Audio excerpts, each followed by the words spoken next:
fariin ku socota baarlamaanka sida dadban ku yimid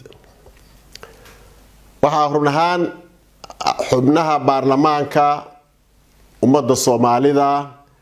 caalamka oo dhan wuxuu og yahay doorashooyinkeena 20 sano u dambeysay say ku socdeen si fiican baa loo wada fahamsan yahay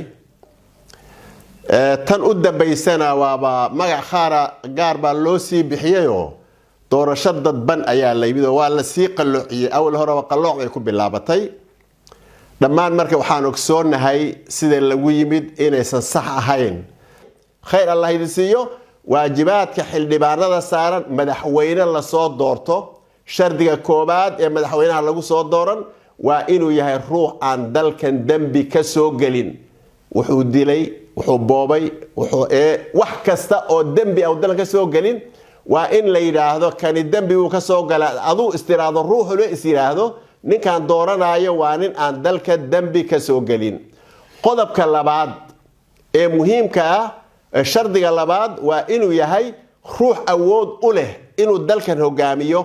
qodobka saddexaad hadii xataa dhammaan inta maanta tartamaysa ay kulli dad fiican noqdaan oo kolkaad aragto atrakan waa dad wada wanaagsan haddana markii asbarba dhigto ninka ugu sareeya uun adu inaad sawdkaaga siiso oo inta ilaahay ugu dhawaato ayaa la rabaa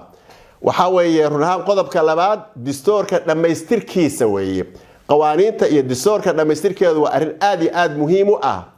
si looga baxo jiha wareerkan hadda qaab darrada ah iyo dawladii oo socon la iyo si loo kala baxo marka la iskhilaafo aan la helaynin si arinta loo dhameeyo dastuurka iyo shuruucdiisa dhammaan waa in la dhamaystiro ugu dambeystana shacabka loo bandhigo oo shacabku ogolaado laakiin shacabku wuxuu u baahan yahay in la fahamsiiyo dastuurkani wuxuu yahay marka ugu horeysa oo dadka loo sheego qodobada ugu muhiimsan oo idaacadaha laga sheego oo TV-yada laga sheego oo muxaadaraad loo dhigo oo dadku wada ogaadaan waxay u soodeen wuxuu yahay ugu dambaysta marka sidaas marka lagu gaaro ummad dastuur leh oo dastuurkeedu halgamay marka xildhibaanada waxa laga rabay ee labaad waa dastuurkaas 20 sano hagaasay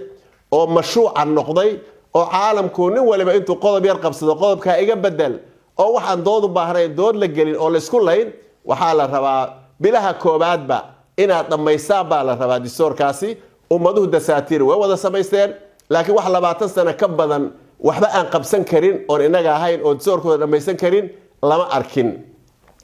qodobka saddexaad ee la idinka rabo wuxuu ku salaysan yahay cadaaladda iyo qadaha iyo maxkamadaha waa in la dhamaystiro mas'aladaasina waa mas'ala aad iyo aad khatar weyn ayaa waxay ku leedahay jiritaankeena ayaa khatar weyn ay ku leedahay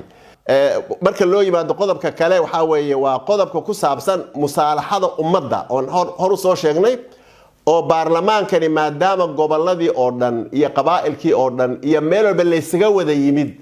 waa meesha ummadda laga hago madax baad u tihiin dib u heshiisiintu waa inay laf dhabar ka noqoto hawshiina qodobkaasina waa qodobka afraad qodobka shanaad hadii loo yimaado gobolada aad ka timaadeen la idinka soo doortay si kastaba ha ahaato dawladaha ka dhisan dawladaas waxaa la rabaa intiina santaraalka ku jirtana hawsha guud ee santaraalka inaad qabataan dhinaca kalena goboladii aad ka timaadeenna dadkii biyo la'aan iyo shaqo la'aan iyo wax oo dhan iyadana waxaa la rabaa goboladaana in la saaro goboladaana in la saaro xooga la saaro oo dawladda lagu baraarujiyo gobolka joogta inay dadka wax u qabato waxa run ahaan yaab leh marka doorashada ugu horeysa waa madaxweynaha la soo dooranayo waxaad ku dhaarateen ilaahay in laga cabsada la rabaa waxaad ku dhaarateen dhammaantiin waxaad ku dhaarateen inaad kitaabka ilaahayna ku aad fulinaysaan dastuurka kitaabka ka soo dhaxbayna aad fulinaysaan danta guud ee ummadda aad fulinaysaan sidaas la rabaa inaad tihiin oo ogolaataan oo saa ku fulinaysaan laakiin sidii loo joogay waxa timid laaluush dhaar la yiraahdo inaad sawdka isiinayso lacag baan ku siinay ii samee markaas dhaar labaad hadana gashay labada dhaarood marka in la kala daayaa la isku yahay oo dhaarta hore maxaa dhaarta loo mari hadaan laga dhabaynaynin taa hore asal bay ahayd laakiin tan dambe adiga ayaa si qalad u galay haddii marka aad qalad ka gasho adigu inaadan gelin baan ka rajaynaynaa laakiin haddaad qalad ka gasho waxaa laga rabaa adiga inaad inta iswaansato markaas sanduuqa tagto oo arintu baynaka wa bayna Ilaahi ay tahay inaad tiraahdo Ilaahayow been baan sheegay laakiin waan ka tooba keenay hebel baa aniga ila fiican oo hebelkii kula fiicnaa aad sawdka siiso ayaa laga rabaa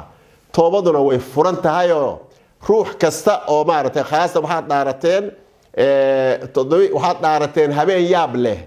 oo leelatul qadarka habeenka dadka culimadu badana ay leeyeen 7 ka laakiin 10 ka damuu nabigu yiraahdo laga raadiyo habeen khatar dhaarateen dhaarta haddaad khilaaftaan ilaahay inuu idin ciqaabayo waa la hubaa shakiisa idinka gelin inkastoo dhaqan xuman tahay dhaar aan laga dhabaynaynin oo dalkeena rogtay in laga daayaa ma dhihla anu habal la iska dhaafaa ma dhihi lahaa dhaartaasoo كل هدان لقى بينين إنه رؤيته إسكندر تسوي قصل هدان وخلاف يدسوركي يا إسلامكي يا دنتي وجود وحنورك يا كجاب حياة إذا كنا ما أنتي كم حسن أو صومالي مثلايا أو قبائل إسلامية مثلايا أو دل هذا وربعينه كلا قيبس مثلايا أو دل أبار يباهي مثلايا لعجها أمضى يعني الخيان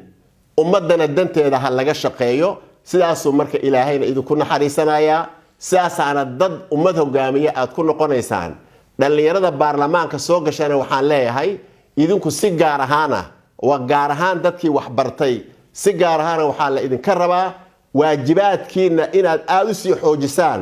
أو مستقبل كالسود نمينا واكيني كعرورتنا نوصير نما يهداد دولة سحب نسي ويدان وعدالة يترتن أدجلي ويدان ساد دراد يدو حال إذن كربا خير له ينسيو هوشا إنا سفي عن هذو قبطان آدي آد بأمة سنتين والسلام عليكم ورحمة الله وبركاته